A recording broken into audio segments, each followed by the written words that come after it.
ต้องมาต่อแหมกึ่ง เนาะ เสียงบ่ดีอย่างใดก็ต้องขออภัยตัวแต่ก็จะพยายามทำให้ได้มีความเตรียมเนื้อเตรียมตัวอย่างแล้วหมดบ่เนาะ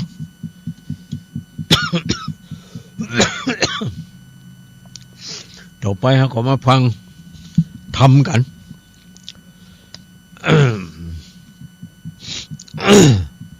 ก็คงจะตั้งหน้าโมอยู่ตั้งหน้าโมแล้วก็จะเล่าอาจจะอ่านจะ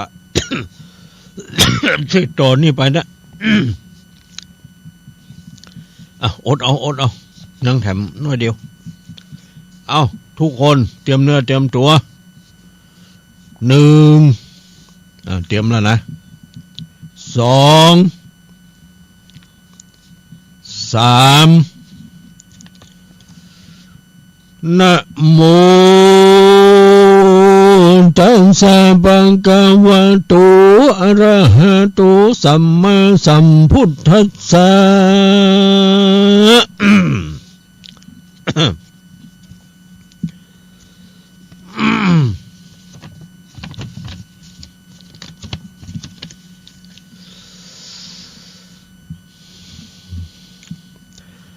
ตาตามาจุติสวรจาดังนาที สาธโวดุลาโสตุจันทาสัพปุลิสะตังลายจุงตังโสตาปัสสัทหูดาฟังยังสุริยะวงไกสอนนี่ใหญ่ย้อนและก่อนเก่าดังจักเล่าใครจ๋า ต่อผูกที่2ที่ใดเทศนามาในสันฐานที่นั่นเป็นที่อยู่แห่งพญายักษ์ตนชื่อว่าพญากลัวลบยักษ์ขาหากเสวยราชาสมบัติอยู่ในเมืองนันทพานปุรี อันมีในว่างน้ำกงกามหานาทีก็มีแลส่วนว่าเมืองนันทพานนั้นหากเต็มไปด้วยหมู่ยักษ์ทั้งหลายมีอาณาเขตกว้างได้12 โยชนะมีกำแพงแล้วโดยหินล้อมเบียงสูงใดคาวุธเอาล่ะคำว่าคาวุธนี่ก็จะได้ บอกกล่าวอธิบายเห็นหน่อยคำว่าคาวุธนี่เป็นชื่อของมาตราวัดความยาวนะคาวุธนี่นะเป็นมาตราวัดความยาวระยะต่างเปื้อนใจในสมัยพุทธกาลถ้าคาวุธเนี่ยถ้ามาเปรียบเทียบปัจจุบันนี่มันก็เท่ากับ1 คาวุธนี่ก็คือ100 เส้นเงี้ยเนาะเส้น1ก็คือ1 เส้นก็เท่ากับ20 วาเนาะ20 วา100 เส้นก็เอาลองเอา20 วาไปคูณนึงก่อนเนาะก็จะเป็นอยู่ 2,000 วาว่าจะนั่นวา1มันก็2 เม็ดเนาะ 2,000 วาถ้าคิดเป็นเม็ดมันก็ต้องเป็น 4,000 เม็ด 4,000 เม็ดเนี่ยมันเท่ากับ1ใน4 โยชน์4 โยชนะเนี่ยแต่ก่อนเราเคยได้ยินเนาะพระพุทธเจ้าเดินเทศเศรษฐีตะอันโยชนะ1ตะอันโยชนะ1นี่นะ1 โยชนะเนี่ย มันเท่ากับ16,000 เม็ดอ่ะ 16,000 เม็ดนะเท่ากับ1 โยชน์ถ้ามันเทียบเป็นกิโลก็ประมาณ16 กิโลเมตรนะว่าอย่างนั้นนะ อันนี้เข้าใจตามนี้ก่อนคาวุธเนี่ยอันเนี้ยเพื่อเรียกว่า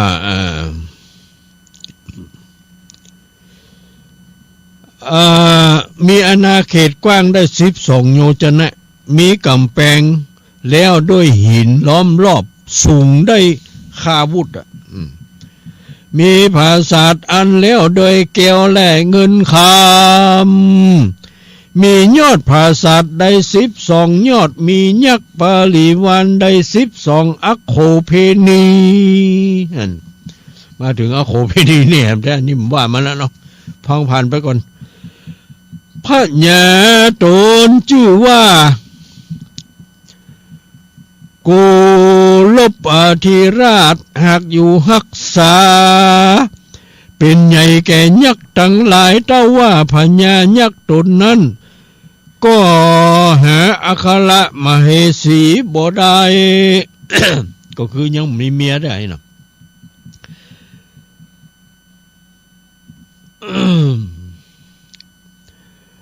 มันก็มีเตจะฤทธีมากนักมีอายุนานได้100,000 โกฏปี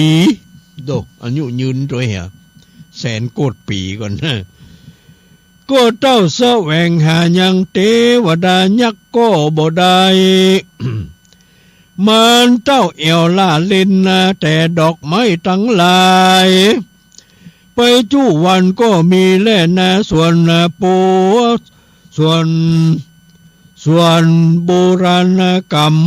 แห่งพญายักษ์ เกือบ่ชอบใจนางเทวดาทั้งหลายและนางยักษ์ทั้งหลายก็มีแลอเทกติวาสังยังมีในวันหนึ่งพญาโกรบยักษ์ก็จะลงยังเครื่องอลังการแล้วก็เหาะสยองไปหลวงบนอากาศโดยออกจากเมืองแห่งตนไปเฉพาะนาสู่ป่าหิมพานต์มันก็แสวงหาจุมนางดอกไม้แล้วก็หนีมาสู่สละบกคลานีอันนางไม่คะบดีกับเจ้าสุริยะวงศ์อยู่ที่นานส่วนยักษ์ผู้เฒ่ามันก็หันยังส่งเจ้าแม่ลูกมีรูปว่าลักษณะอันงามมันก็ขนิงใจว่ากูจักเอานางผู้นี้ไปเป็นเมียแห่งกูเตอะว่าอันยามนั้นมันก็สวัสดิ์ที่ใหญ่มูลกล่อมฮือเจ้าว่าอ่อนทั้งสองแม่ลูก เฮือกลับไปที่ปืนไม้ที่นั่นน่ะแหละส่วนพญายักษ์ก็เข้าไปไกลนางแล้วก็แก้ยังหมุนหือนางไม่คะวดีเตวีฮือสะดุ้งตื่นจื้นมาก็มีและสาเทวีเมื่อนั้นนางเทวีก็หันยังปู่ยักษ์เฒ่าหากมากำแขนแห่งนางก็ฮือเกิดมีความกลัวมีตนตัวอันสั่นละสายก็มีแลพญายักษ์ก็จริงกล่าวว่านางมาแต่แดนใดนี่จาสามีกาอันว่าผัวแห่งนางไปไหนเสียนี่จาว่าอันเมื่อนั้นนางเมฆวดีเตวีก็กล่าวแก่ยักษ์ว่าข้าหากเป็นเจ้ามนุษย์โลกอยู่ในเมืองปัญจลนครในเมืองก็อึบอยากกันเขาผู้ขาทั้งสองผัวเมียพร้อมโดยลูกจิงปากันเข้ามาหากินยังหัวมันและลูกไม้เป็นอาหาร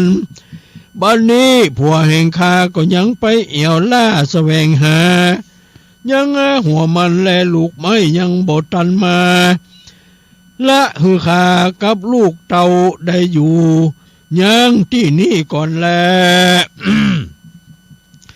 ในกาลยามนั้นพญายักษ์มันก็จริงกล่าวว่าพระเทดุลานางบัดนี้ผัวแห่งนางก็หากจักตายเสียแล้วแลนางจุงจักไปกับโดยข้ากับโดยเราบอกว่าเราจักเอานางไปเป็นอัครมเหสีเทวี อยู่เสวยสัมปติสมบัติอยู่กับปีส่วนอันว่าลูกแห่งนางนี้จูงละไว้เฮืออยู่ที่นี่เจอ เมื่อนั้นญานางเทวีก็ว่าข้าบ่อาจจักละลูกแห่งข้าไว้ใดเฮือลูกหนอไทยอยู่คนเดียวว่าอันแม้นว่าพญายักษ์ว่า2-3 ทีนางเทวีก็ว่าบ่ไปแล้วก็มีน้ำตาไหลบ่ขาดนางก็มีอาการอันกลัวมากนักก็มีวันนั่นแหละโสยักษ์โขเมื่อนั้น พญายักษ์ก็มาคำลาบเฮือนางน่าปล่อยวังเสียโดยคำว่ามึงจุงปล่อยละวังเสียพี่ว่าบ่วางก็จักอาฆ่ามึงและลูกมึงหือตายเสียกลางป่าไม้นี้เสียงคำรามแห่งยักษ์นั้นก็ดังเหมือนฟ้าผ่านั่นแหละนางเทวีก็ตกกับป่ามีใจอันกลัวก็ย่อมือใส่หัวกายเก่าเอาลูกเจ้าว่าองค์คำส่วนยักษ์ธรรมบาปกลาก็รีบอ่อยหน้ามาหาเอาภาษาพาตุมมาปักมาปกเอายังนางไป ย้อนว่ากำไปหลังมาลอดมาจอดนางเกี่ยวยอดจริงหมอละนะเพราะหักบุตรลูกเต่าพญายักษ์เทวหักบ่ส่งคืนมานางกัญญาเกี่ยวกิ่งปู่ยักษ์วิ่งป่าไปนางก็มีใจดังจะขาดเพราะใดพลากจากลูกน้อยเกลือยอดซอยสุริยวงศ์ยักษ์ไปรอดคงเขตสู่แดนประเทศนั้นถ้าพรานก็มีวันนั่นแลตะมาทางภากาเซนโตสถาสัพปัญญูอันเป็นครูแก่โลกจะไขพวกบาลีบุตรหลังมีไปแจงพระจริงแสงเทศนาว่าตาตูยักาโขยะถาโปติสัตโตดังนี้เป็นต้นพิกเวดูลาภิกขุทั้งหลายในกาลนั้นไปนายักษ์บาปกล้าโมหะมันก็นำเอานางเมขรา เทวีไปลอดถึงยังดงลีป่าใหญ่อันเป็นแป้นแห่งมันแล้วยังมีพญาวอกตัวหนึ่ง ยังมีพญาวอกตัวหนึ่งมีปริวารได้แสนอันพญายักษ์คือรักษาแดนเมืองนันทาพรานเมื่อนั้นพญายักษ์จิงกล่าวว่าดูลาพญาลิงฮือต้านจุงได้รักษายังนางอัครมเหสีแห่งกูนี่ฮือดีกูจักไปสู่ต้านน้ำเพื่อสงเกตเก้าแห่งกูก่อนแลกันว่าเสร็จแล้วก็จักกลับคืนมากันยักษ์โกลบกล่าวแล้วก็รีบไปสู่แม่น้ำอโนมาแล้วก็ลงอาบสงน้ำก็มีวันนั่นแหละที่นี้จักจ๋าถึงยังนาง เรื่องไม่ข้าวดีอันพญายักษ์นำมาหนีมาเพื่ออยู่กับพญาลิงดังอ่านนางก็มีน้ำตาไหลอยู่บ่ขาดเพื่อกึดตึงหายังลาดบุตตาอันนอนในพนาลาวป่าลูกน้อย ลาจักเป็นสันใดนางมีใจปันบาเหมือนดังควานพาหัวอกนางก็มีน้ำตาไหลตกทองคอนนางหน่อน้อยก็ให้ปุ่นคุณนาได้หาบุตตาเจ้าแม่ตุกาเตย่อก่อนกวนตายส่วนหมู่ข้าทั้งหลายสักลากเอาสองแล้วออกจากเวียงใจจุจอดในเพียวลอดเขาก็มาทอดตาตนตายเขาตั้งหลายก็บอกข้าได้จริงสงหือ จะเดินมาถึงลูกขาป่าไม้พระแก่นไทยอาเตียม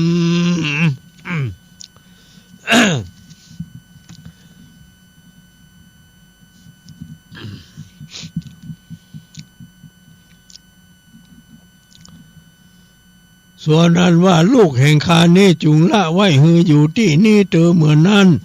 นางเทวีก็ว่าข้าบ่อาจจักละลูกแห่งคาไว้ใดฮือลูกหนอดให้อยู่คนเดียวว่าอันจาแมนว่าพญายักษ์ก็ว่าทรงสามตี นางเทวีก็ว่าบ่ไปนั่นแหละ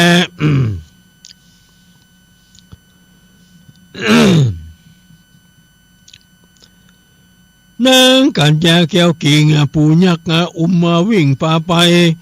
นางมีใจดังจะขาดเพราะใดพรากลูกน้อยคือยอดซอยสุริยะวงศ์ยักษ์อุ้มไปลอดโขงเขตสู่ประเทศแดนนาอนันทาพรานก็มีวันนั่นแหละ โอ้ญาติโยมทั้งหลายขืนเทศไปเสียงก็บ่ดีบ่ออกแล้วเนาะบ่ไหวละเจ้ามันเอาแค่นี้ไว้ก่อนเด้อผูกสองนี่ยังบ่จบยังแหมอยู่โอ้นักอยู่หลายหน้าอยู่พอทำนี่มันหนาเนาะพอสมควรบ่เป็นยังพูดวันพันนะเอาก้อยมาอ่านต่อว่าต่อแหมเนาะคืนเทศไปอย่างใดมันก็บ่ไหวเอาถึงนี้เนอะจำไว้ตอนที่อันยักษ์อุ้มเอานางเมฆาวดีครับนางเมฆาวดีไปเพื่อจะเอาไปเป็นเมีย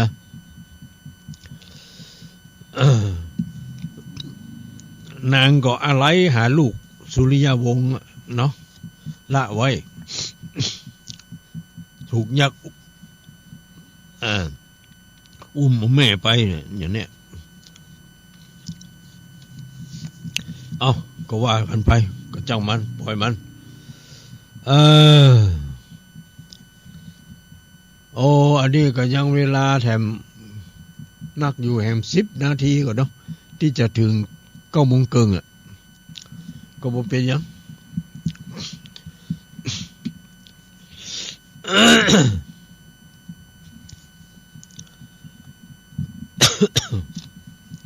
โอ้เฮามายอมแพ้มันเอาไปเอามาเฮาเลยยอมแพ้มัน ยอมแพ้เสียงเสียงมันว่าดีบ่พ้นละจะปล่อยมันเนาะจังมันจิตใจเฮามันสู้แต่ว่าร่างกายมันไม่สู้ ร่างกายไม่สู้ก็ไม่เป็นไรก็ปล่อยมันไปแล้วเฮาก็ว่ากัน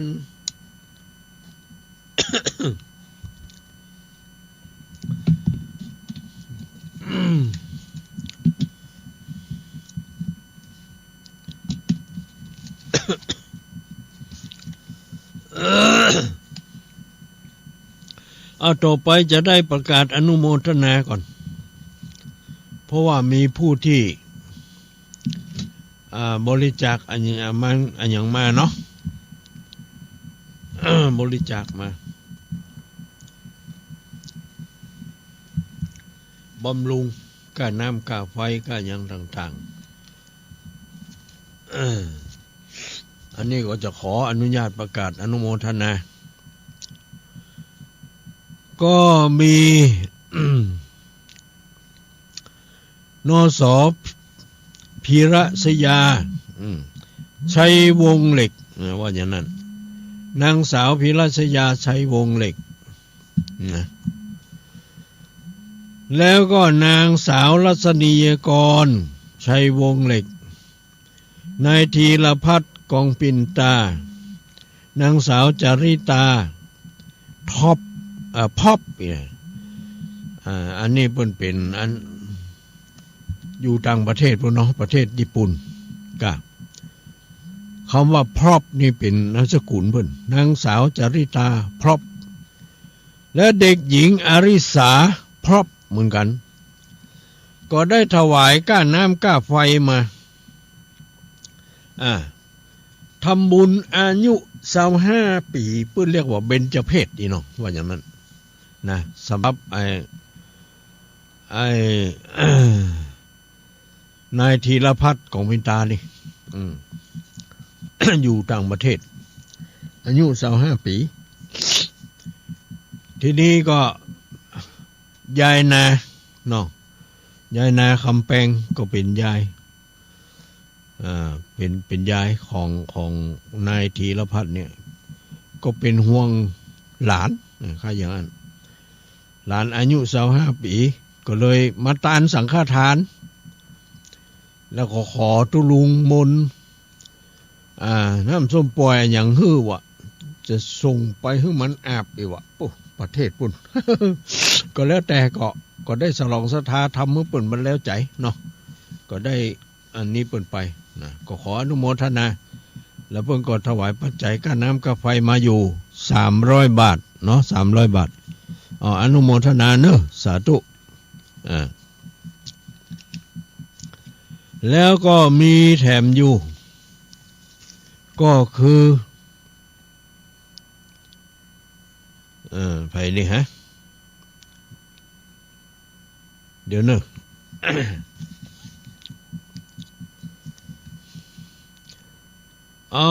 มีแม่แดงเขียวสุภาน่ะบำรุงค่าไฟฟ้าของสถานีมาแถม300 บาทเนาะแม่แดงนะเขียวสุภาบ้านห้างต่ำมันนี่แหละบ้านห้างต่ำใต้เนาะ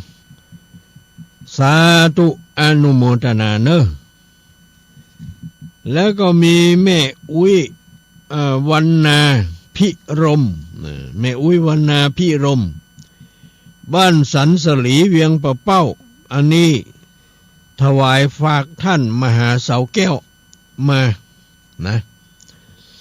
ท่านมหาเสาแก้วก็เอามาฮือตุลุงลงบัญชีเรียบร้อยแล้วเนาะก็สาธุเนอะอนุโมทนา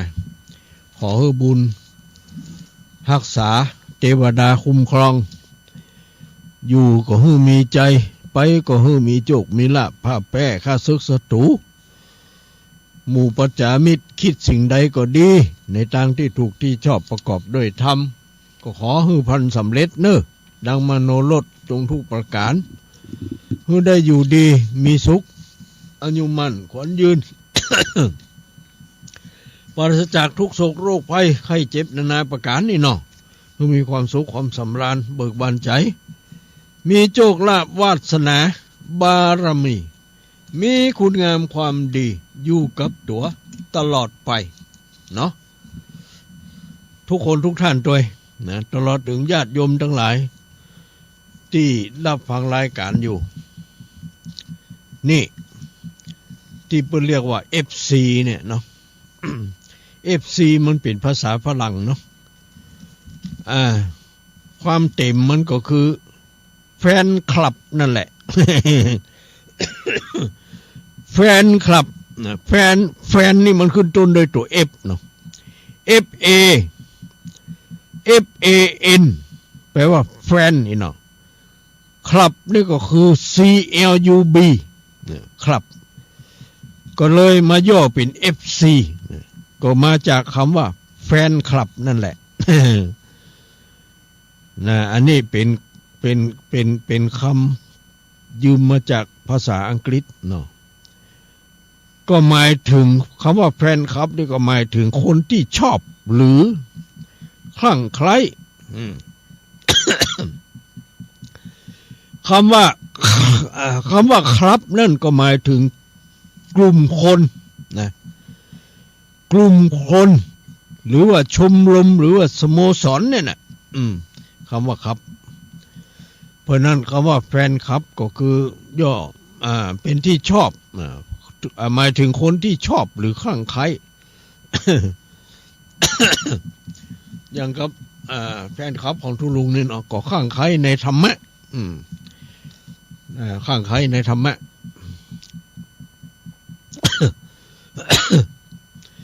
นี่ก็เข้าใจตามนี้เนาะอนุโมทนาเนอะทุกคนทุกท่าน เอาปล่อยมันไอก็ปล่อยมันไอเขาบอกว่าอย่างมันปล่อยมัน ไม่ต้องไปซีเรียสอย่างมันนะอาจจะได้ก็ดีนะญาติโยมก็อากาศมันเปลี่ยนแปลงเนาะตุลุงก็เป็นห่วงคนอื่นเอาไปเอามาตกใส่ตัว ความจริงตัวเองก็เป็นห่วงตัวเก่าอยู่เหมือนกันนะแต่บางครั้งบางทีญาติโยมงานมันหนักเกินไปแต่บางทีก็เนาะงานการนิมนต์พ่องนั้นนี่พ่องอย่าไปหันมานี่พ่องงานประชุมพ่องงานจังหวัดงานโอ้ยบัดใจได้อยู่ดีเนอะเป็นตู้เจ้าสมัยบัดเดียวนี่นะ บัดใจหมื่นตะก่อนตะก่อนนี่สบายบัดใจได้ไปไหนอยู่วัดอยู่ว่าเอาพระน้อยมาเรียบทำเหี้ยมาท่องสวดมนต์อย่างเหี้ยเจ้าอาวาสก็นอนฮือพระน้อยมานั่งหิมข้างฮือพระน้อยต้องหนังสือฮือฟังบางทีก็เอาธรรมมาเทศฮือฟังเนี่ยอย่างนี้บ่มีการมีงานอย่างมากนักไปฮับตานเนี่ยเป็นข้างเป็นข้าวโอ้ยทุเจ้าสบายประเดียวนี่พุทโธธัมโมสังโฆงานลาดงานหลวงงานสงฆ์ งานจังหวัดงานอำเภองานวัดงานวาโอ้ยสารพัดสารพัด มาได้อยู่ได้ยั่งเนาะเอาสู้ต่อไปเพราะเขามาในสายนี้แล้วเขาบอกไว้แรงแห้งก็ต้องซึก แต่รับแล้วอยู่อย่างนี้เขาต้องสู้กันต่อไปนะเนาะต้องสู้ต่อไปได้ญาติโยมฮื้อกำลังใจยังแคว้นหน่อยจิตใจมันก็เลยเข้มแข็งไงจิตใจมันก็อยากจะทำอยากจะนี่เพื่อญาติโยมเนี่ยเนาะนี่นะโอ้ญาติโยมฮื้อกำลังใจมามากมายไก่กองเวลาตุลุงมาจัดรายการโทอย่างกันเข้ามาโอ้นักหนาป่าป้านมาได้รับสายแหมจัดนักจัดหลายนะอันนี้ก็ต้องขออภัยด้วยเนาะต้องขออภัยด้วยนะ เอาล่ะญาติโยมในโอกาสต่อไปนี้ก็จะได้เปิดโอกาส อยู่แก่ญาติโยมทั้งหลายนะได้รายงานผลการรับฟังเข้ามาให้ตุลุงได้รับทราบว่าโยมอยู่แห่งหนตำบลไหนอยู่อำเภอจังหวัดอันใดที่รับฟังรายการปฏิบัติธรรมอยู่ผลการรับฟังเป็นจะได้แจ่มใสสดใสชัดถ้อยชัดคำหรือว่าเสียงบ่พอดี ก็ว่ามาตามความเป็นจริงนะติเพื่อก่อย่อเพื่อทำลายว่าอย่างนั้นเอาละโยมได้เวลาแล้วเอาเข้ามาเลยตอนนี้เขาก็จะได้เปิดโอกาสเนาะคือแก่ญาติโยมได้โทรเข้ามาเยี่ยมมาใจกันมาเป็นกำลังใจให้แก่กันเอาละสายที่หนึ่งมาแล้วสายที่หนึ่งมาแล้วเจริญปอนไปจ้าพระครูเจ้าแม่ฟังอยู่แม่จำได้ค่ะจำเสียงได้นะชื่อลืมหรอ แม่เซนต้อยกับหาอย่างนั้นน่ะแม่เลือนเซนต่อวังเหนือลำปางเจ้านั่นน่ะแม่เลือนเซนต่อวังเหนือลำปางเป็นสายแรกเนาะแม่เนาะเดี๋ยวแต่เดี๋ยวแม่ได้หันพระครูแล้วเนอะอยู่ในบ้านแม่เพื่อนเนอะฮะอยู่แล้ววะ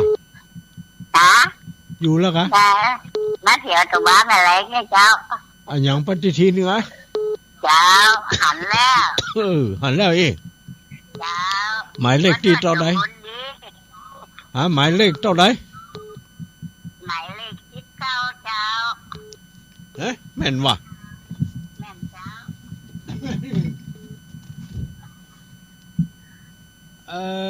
หมายเลข19แม่นแล้ว19เนาะนะกำลังใจพระครูเนอะคือกำลังใจเนาะ เจ้า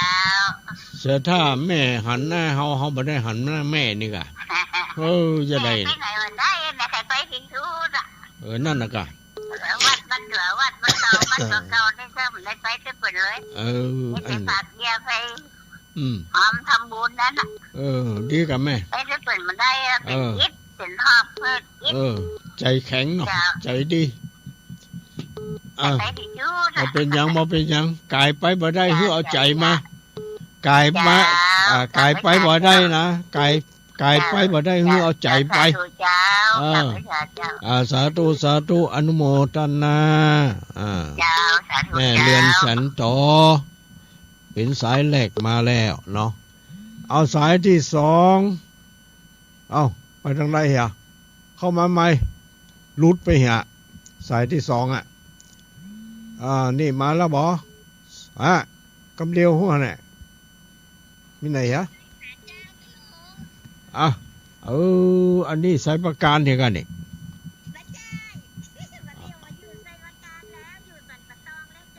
โอ้ไปอย่างปุ่นย้ายไปอยู่ด้วยไผด้วยลูกด้วยหลานอยู่คนเดียวเนี่ยจ้ะอยู่ใช้ประการแต่อยู่คนเดียวเนี่ยจ้ะก็เรียกว่าย้ายไปพูดไหนหมอมันใกล้พี่ใกล้น้องหรอกใกล้ลูกตัวลูกอยู่ในเชียงใหม่ค่ะอันมีบ้านหลายบ้านกันบ่มีแล้วบ้านใช้ประการบ่มีแล้วบ่มีแล้วอีเจ้ามาเป็นพี่สับตองนะเจ้าอันกะดีแล้วอันว่าตึงกะเขาก็ไปอยู่บ่อยๆแล้วสันปะตองจอมตองไปอยู่น่ะ บุญมีบ่ตายเขาควายก็ล่างบ้องน่ะกะ มันอาจจะได้ปะปบกันอยู่นั่นน่ะอยู่ดีสบายเนาะฮะวางนี้บอกให้สบายเป็นวัดนะกะพ้องเสียงเนี่ยกะเสียงบอกให้ดีเต็ดทำแล้วก็บอกโพดฮะใส่กะไปหันมานี่ก็ใส่อยู่ลูกแต่เนาะไข้วัดไอสายพันธุ์ใหม่เนาะกลัวน่ะบ่เป็นหยังบ่เป็นหยังขอบใจอนุโมทนาเป็นห่วงอยู่ดีอยู่ดีมีสุข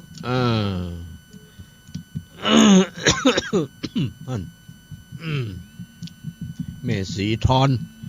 ย้ายจากไสประการเนาะไปอยู่จอมตองหมดแล้วเอาสายต่อมาเอาเจริญปอนฮะบ้านห้องลำปูนแม่สายทองฟังอยู่เนาะ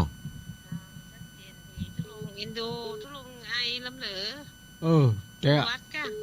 นั่นน่ะเป็นวัดแม่หูดังตัน จังเยอะใดมันปล่อยมันเด้อ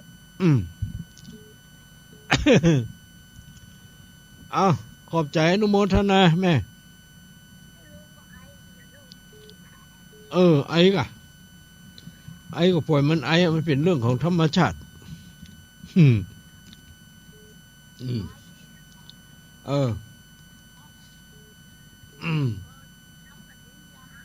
ฮะฟังสายหินฝ่ายหินเนาะชัดเจนดีเนาะแม่เนาะ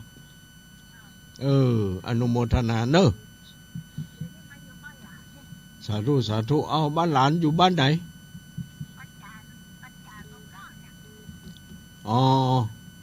มาเป็นข้างเป็นข้าวบ่ได้ก็มาเอี่ยวหาหลานเนี่ย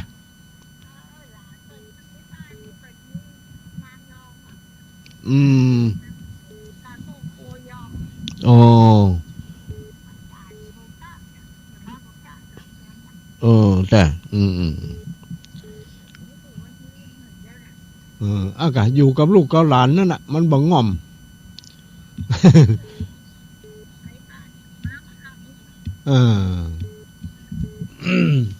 ดีละอายุวันโนสุขังพลังเนอะแม่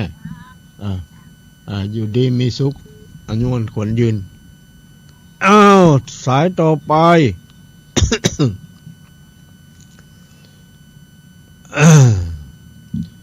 สายต่อไปอยู่ไกลๆใกล้ๆที่ไหนอย่างใดโทรเข้ามาส่งสัญญาณให้เราฟังรับทราบกันเนาะเจริญปอนกับไว้สาเจ้าตุลุงไม่สุเกี้ยวศิลพรสิเตี้ยบ้านห้องละปุนนะฟังขึ้น 98.75 ว่าห้วยจ่องซากชัดเจนแต่ว่าตุลุงอากาศมันเปลี่ยนเนาะตุลุงเนาะเจ้าอากาศมันเปลี่ยนทำกับม้วนเนี่ยรอฟังเข็มพัดแน่เนาะเจ้าตุลุงรอฟังเข็มพัดแน่เนาะต่อเจ้าคนเพิ่นฟังกันนักกันหลายเด้อตุลุงเด้อเนาะใส่ได้ใส่บ้านห้องสิเตี้ยนี่นะเจ้าโหได้บางทีเฮาปะกันอู้กันเนี่ยเนาะเจ้าได้หอนปฏิทินตุลุงแล้วได้ปฏิทินเนาะกับไว้สาเด้อตุลุงดูแลสุขภาพตัวเด้อเจ้าอากาศมันเปลี่ยนแปลงเปลี่ยนได้มันบ่เสี่ยงฤทธิ์เสี่ยงควรมันก่อนมันถึงจะหายอ้อยเจ้านั่นแหละเวลาเขาอยู่ดีๆถ้ามันกลับมาบอกแห้งบอกอ้อยเวลาเขาจ้อยงานมันเอี้ยมันอ้อยเจ้าเจ้ากลับไว้สาเด้อเจ้าสาธุเด้อเจ้าเด้อขอบใจอนุโมทนาสาธุเจ้าสาธุอันนี้ก็ญาติโยมเป็นห่วงเนาะบ่เป็นหยังสายต่อมาเจริญปอนไหว้สาหลวงพ่อเจ้าแม่ฉลาดเจซ้อนเจ้าแม่ฉลาดเจซ้อนเจ้านั่นแหละฟังชัดเจนดีนะเจ้าฟังชัดเจนดีโอ้หลวงพ่อไอ้น้อยดูเนาะจะได้มันนะแม่มันเป็นธรรมชาติเนาะบอกเป็นน้ำอุ่นจริงๆนะบ่เลยนั่นก็จิบน้ำจิบยังน้ำเย็นบ่ต้องจิบเลยต้องกินเลยแล้วมันน้ำเย็นนะนั่นน่ะเจ้าบางปีมันก็บ่เป็นนะแม่ทีนี้บางปีเฮาหุงานนักลงไปนั่นก็เฮาบ่ได้พักผ่อนน่ะเนาะมันก็เลยเป็นเจ้าก็เป็นวัดเป็นก่อนนะเป็นวัดมันเดินหายละแต่ว่าไอนี่ยังบ่โปนเท่าใดมันไอเป็นครั้งเป็นคราวบ่ได้แต่ว่าน้ำมูกในรูดังนี่ก็มันมีตลอดโอ้ยอย่างเดียวกันนะเจ้า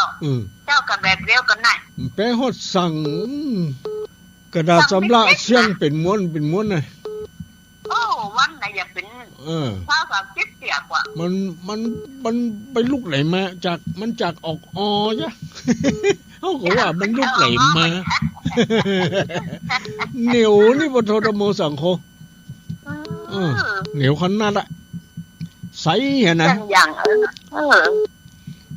จังมันแม่ปล่อยมันเป็นเรื่องของสังขารมันเป็นได้มันก็ต้องหายได้เนาะเจ้าขอมันหายเนาะหลวงพ่อก็หายเร็วดีกว่าเด้อขอบใจเนอะอนุโมทนาเจ้าสาธุเจ้าเจริญพรในฉลาดสายต่อมาต่อไป มาแล้วเจริญพรภาษาจ่าพระตรงใครแค่แม่อินมาแล้วเป็นวัดนะไม่ไปฟังไม่วางเรดิโอชัดเจนเจ้าชัดเจนดีเนาะแม่เนาะทุกชิงแช่น้ำร้อนน้ำอุ่นกินเนี่ยค่ะน่ะเอาเกลือของเอาอย่างอมด้วยเนาะอันไอแต่มันมันบ่เจือก็แม่แต่ว่าหูดังนี่กะมันก็จะหายไปถึงหูดังนะกะมันเรียกว่าหูดังรู้ต้องนี่กะอย่างนั้นหูดังหายนี่จะไปหายใจเข้าที่ไหนได้จ้าปัญหาแล้วจ้าขอบใจเนอะขอบใจอนุโมทนาเป็นธรรมดาโรคภัยไข้เจ็บมันเป็นเหมือนกันทุกคนอ่ะห้องบอกว่ามันสายต่อมา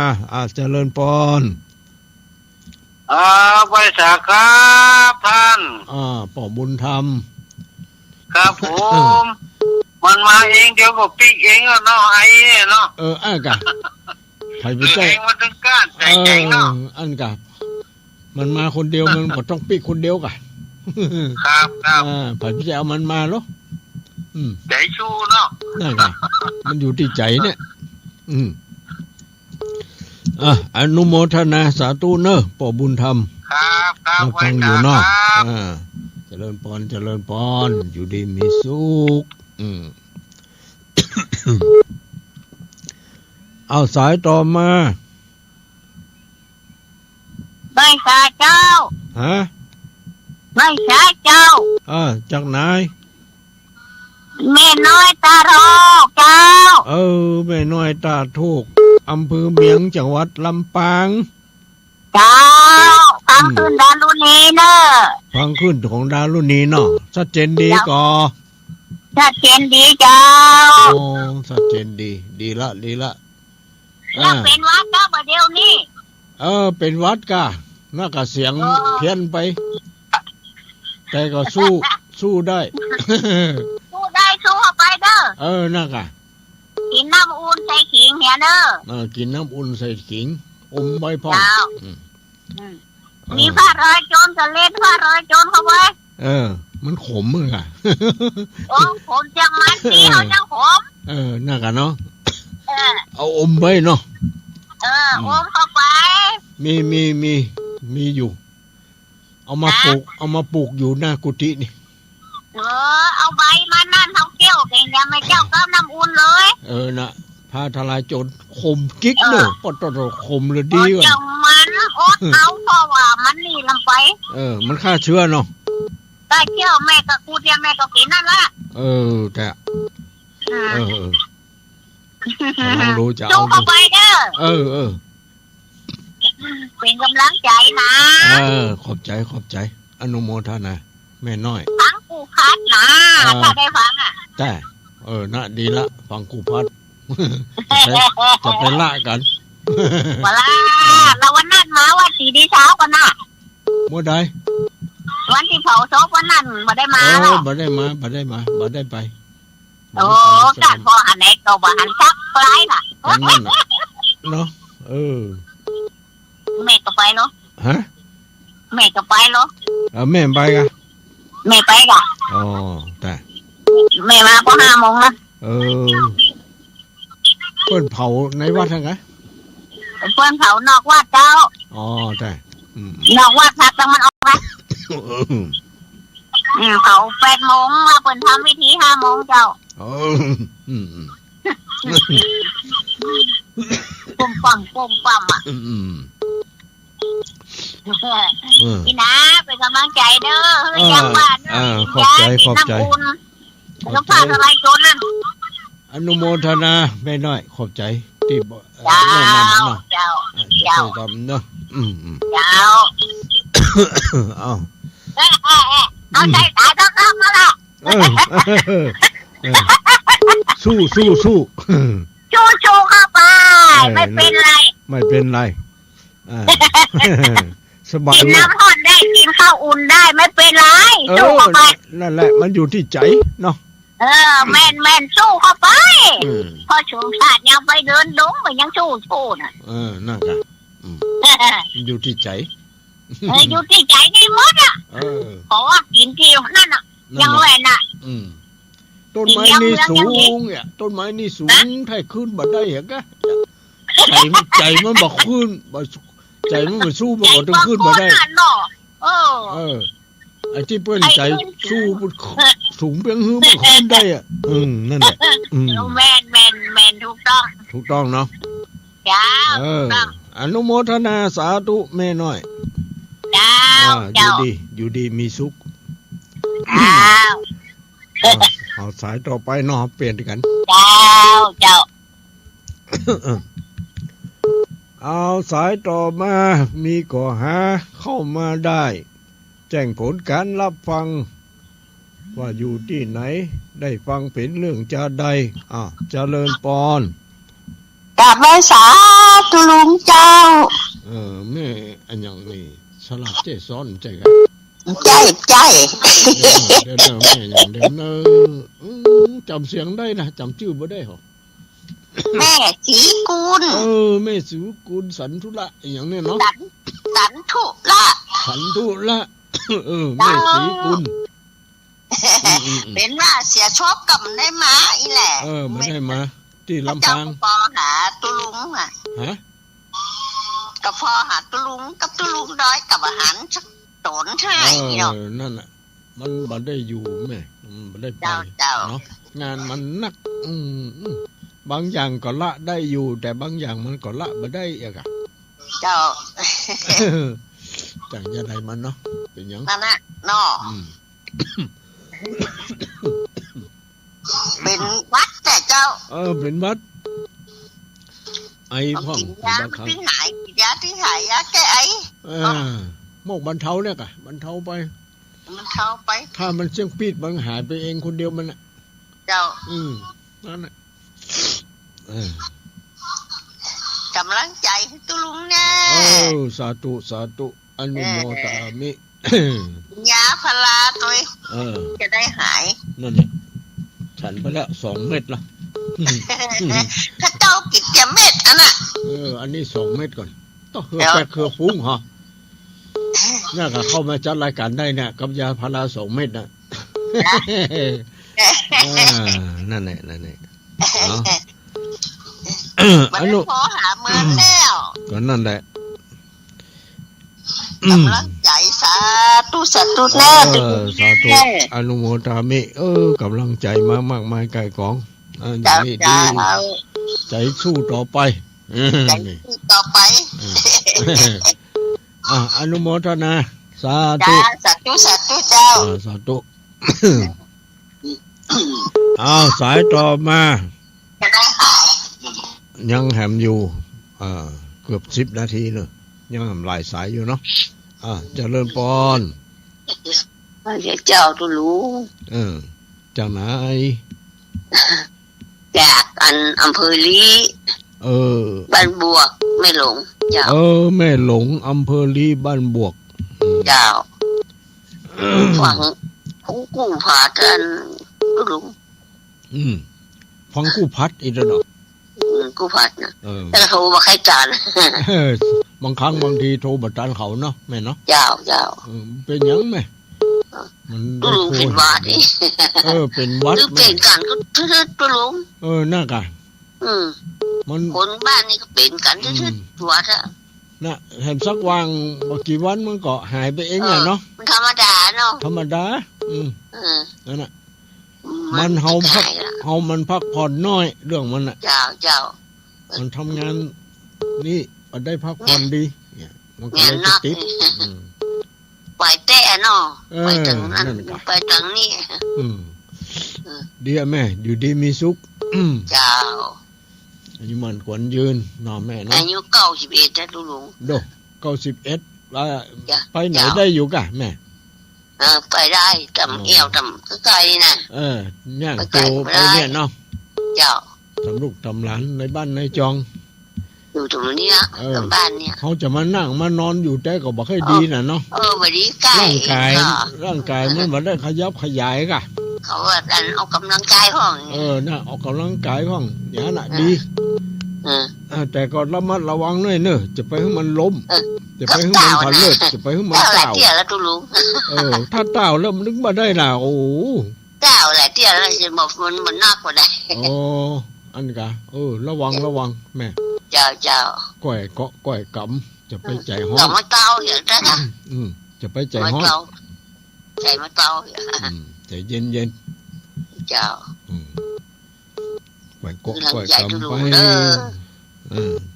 เจริญพรเนอะอยู่ดีมีสุขไว้ใช้เจ้าอันนี้ก็มึงกำลังใจกันดีละ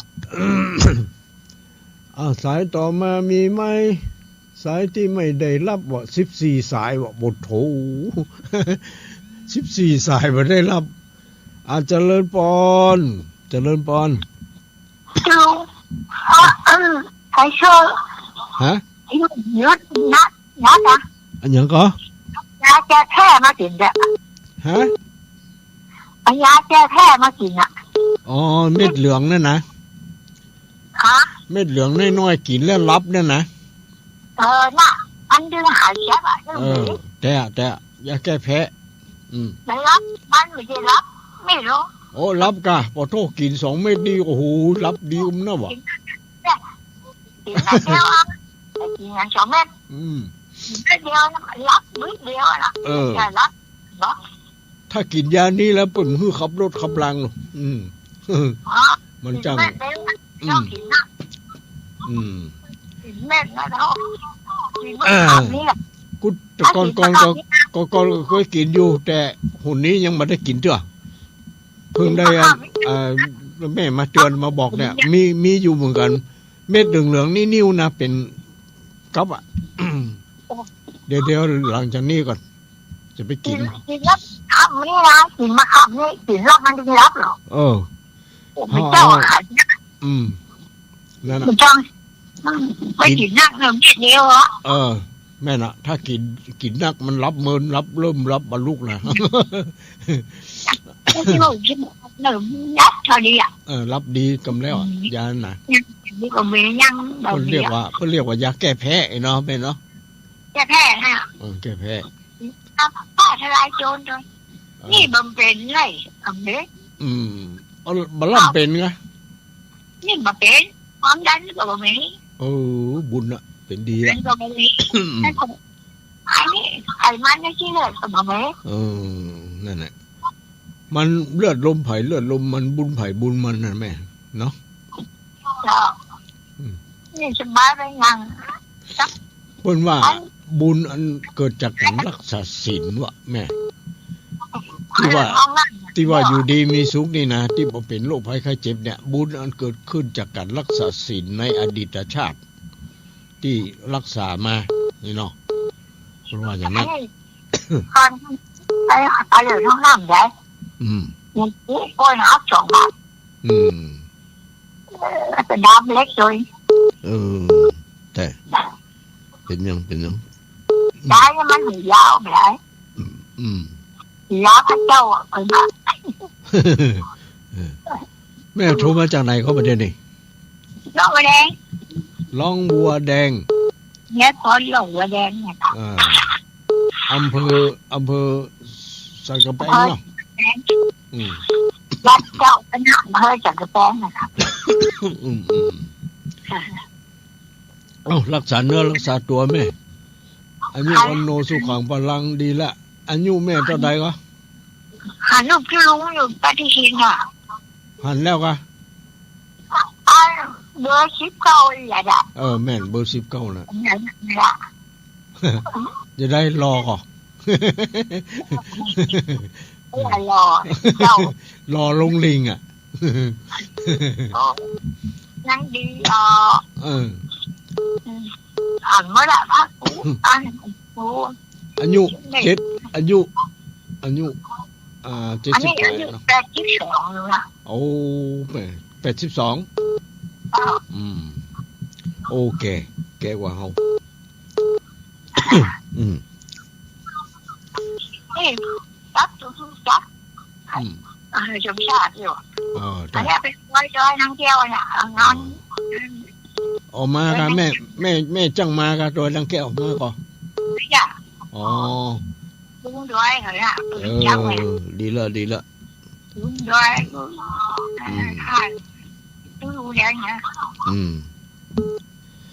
พ่อมานี่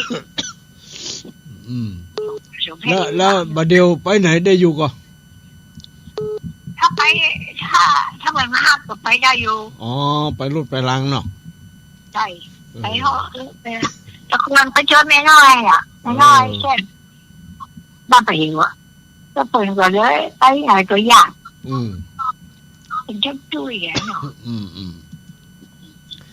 เป็นอย่างดีแล้วแม่อายุมันควรยืนอยู่ดีมีสุขเนอะแม่เนอะตัวอีกก่อนเนาะเดี๋ยวคนอื่นไปเข้ามาแถมเจริญปอนเนอะอยู่ดีมีสุขอ้าวมาละฮันเจริญปอน เจ้าศาลเจ้าทุลุงเจ้านี่จำได้ก็เจ้าก็เจ้าอยู่ทางตามติดดอยอ่ะไม่เลี่ยมไม่เลี่ยมเมื่อไผนี่เจ้าเจ้าอยู่พะเยาเลยเจ้าสุดหลานอยู่พะเยาได้เจ้ามาบ้านเป็ดเตื้อผูกได้เป็นเสียผูกกับนะมาบ้านเป็ดเตื้อเนาะเจ้าบ้านเฮาก็มีศพหรอศพมีศพประมาณนั้นเจ้าจะกลับบ้านผูกเจ้าจะกลับบ้านผูกเนาะเจ้าอนุโมทนาตุลุงสบายดีเนาะเจ้าก็ย้อนนะวันเดียวมันเป็นวัดอย่างเดียวเจ้าจะก็เป็นวัดหูดังรู้ต้องอย่างเดียวกับเจ้านั่นแหละเสียงก็เลยเพี้ยนไปเปลี่ยนไปเจ้า